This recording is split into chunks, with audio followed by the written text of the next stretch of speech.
Une année plus tard, en 1949, Charlotte est déplacée dans une autre maison de correction dans le canton d'Argovie. Tout au long de sa jeunesse, elle passera d'une institution à l'autre. Je suis sûre que les parents nous cherchaient. Et comme c'était toujours dans les mêmes maisons qui plaçaient les enfants, si les parents essayaient de nous retrouver et puis que les sœurs disaient ça à Siegfried, on nous déplaçait. Parce qu'on avait peur que vous ayez des contacts avec vos parents? Ah, c'était leur but, c'était complètement de couper. Il fallait plus qu'on voie les parents.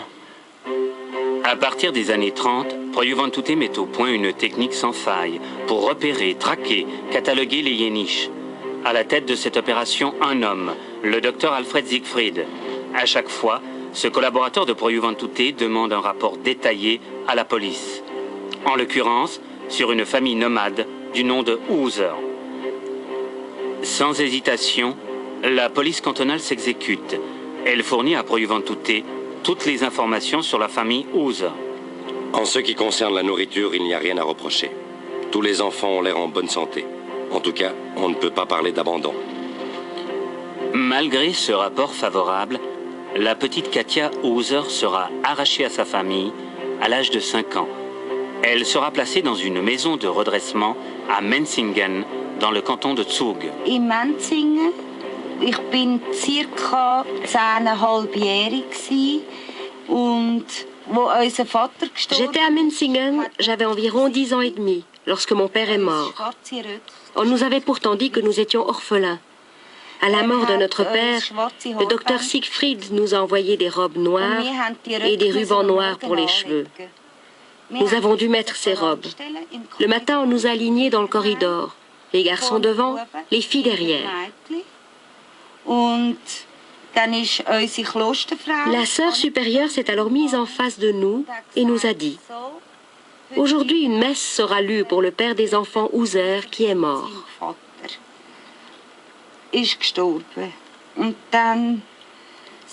Ensuite, nous sommes allés à la chapelle. À la fin de la messe, nous sommes sortis en courant pour nous retrouver. Et nous nous sommes dit que nous voulions demander à la sœur de pouvoir assister à l'enterrement de notre père. Nous sommes allés à son bureau. Nous avons frappé à sa porte. La sœur est sortie et nous avons demandé « Pouvons-nous aller à l'enterrement de notre père ?» Elle nous a regardés, puis elle a dit « Votre père est mort il y a plus de 3 semaines. Vous ne pouvez plus aller à l'enterrement. De toute façon, vous devez être content d'avoir le docteur Siegfried. C'est lui, votre père. » Alfred Siegfried, ancien professeur de collège à Bâle, entre au service de Pro-Juventute en 1924. 2 ans plus tard, Pro-Juventute charge son collaborateur de devenir le tuteur des enfants yéniches arrachés à leurs parents en accord avec les communes d'origine. C'est le coup d'envoi de l'opération Enfants de la Grande Route. Pro-Juventute a cherché lequel parmi ses collaborateurs pourrait assumer ses fonctions et son choix s'est porté sur M. Siegfried, docteur en droit, qui a été chargé de cette action, qu'il a conduit d'une manière tout à fait autonome et aussi longtemps que Pro-Juventute n'avait aucune plainte des autorités judiciaires auxquelles M. Siegfried devait faire rapport sur son activité, pas plus que des problèmes financiers puisque cette action était couverte par des subventions de la Confédération et des cantons, Pro-Juventute a laissé M. Siegfried remplir sa tâche. Le mépris de Siegfried pour les Yéniches n'a d'égal que son goût de l'intrigue et de la répression. Dans son livre, édité en 1964, consacré aux nomades, Alfred Siegfried décrit le Yéniche. Le Yéniche est ivrogne, incapable de s'adapter et peut être considéré généralement comme débile. L'amour de la mère Yéniche pour ses enfants est très primitif, pour ne pas dire animal.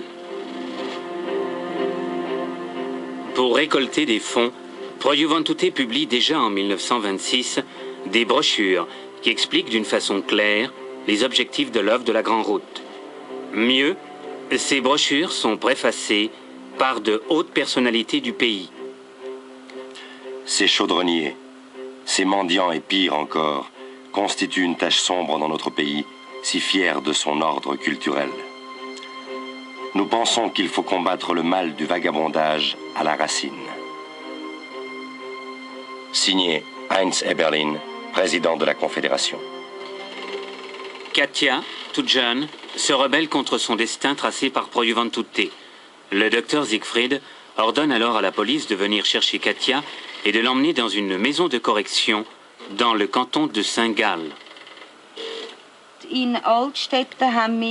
À Alstetten, j'avais entre 14 et 15 ans. Nous étions avec des filles assez difficiles du milieu, des lesbiennes. Nous n'avions pas le droit de parler dans le dortoir, ni pendant le travail. Nous devions travailler durement. On avait des punitions. Pour nous punir, on nous jetait à l'isolement, où il y avait seulement une banquette et des toilettes. Le matin et le soir, on nous donnait des morceaux de pain trempés dans du café, à midi de la soupe et du pain. Le parcours de Katia est celui de nombreux enfants arrachés à leur famille. Épris de liberté, ces enfants yéniches ne supportaient pas d'être enfermés dans des maisons de redressement. À chaque révolte, Proyuvantute les plaçait dans des institutions de plus en plus dures.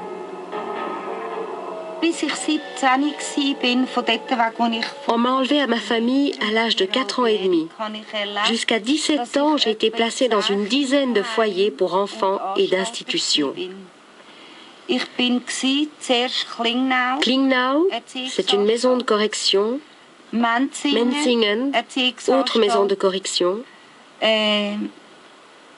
Heimeli, Ageri, Kurhaus, Burg-Rebstein, Altstetten, Hergiswil, Erziehungsanstalt. Hergiswil, encore une autre maison de correction. Est-ce que j'en ai oublié? Il y avait 10 stations, des institutions et des homes. C'est terrible. On m'a pris toutes mes années de jeunesse.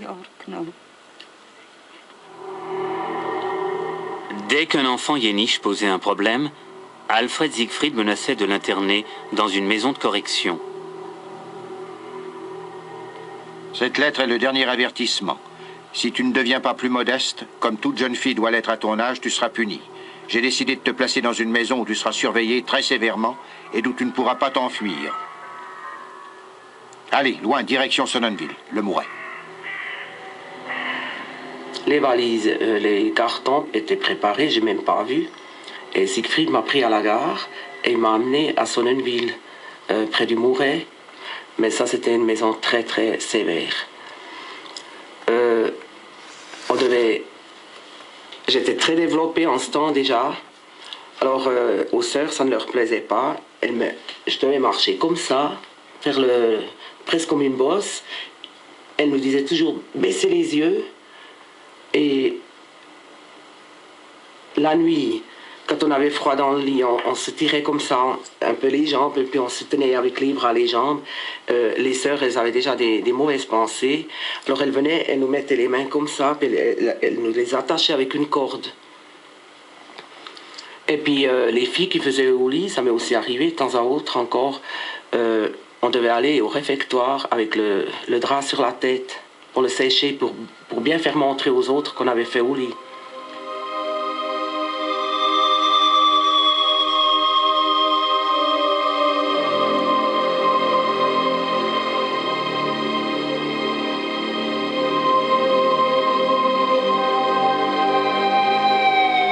J'ai énormément souffert, et surtout j'ai souffert parce que depuis un certain temps, disons, quand j'avais peut-être 11, 12 ans et comme ça, ils disaient plus que que mes parents étaient morts.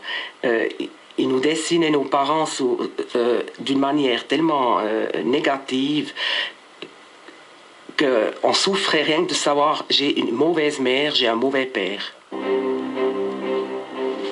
Quand les enfants yéniches n'étaient pas mis dans des institutions, Siegfried les plaçait dans des familles de paysans, où il constituait une main-d'œuvre providentielle et à bon marché. Charlotte est retournée sur les lieux 40 ans plus tard. Ça me fait peur, ça me terrifie. Parce que c'est là que la Projuvéntute m'a placée quand j'avais 10 ans, puis que je suis restée environ un peu plus qu'une année.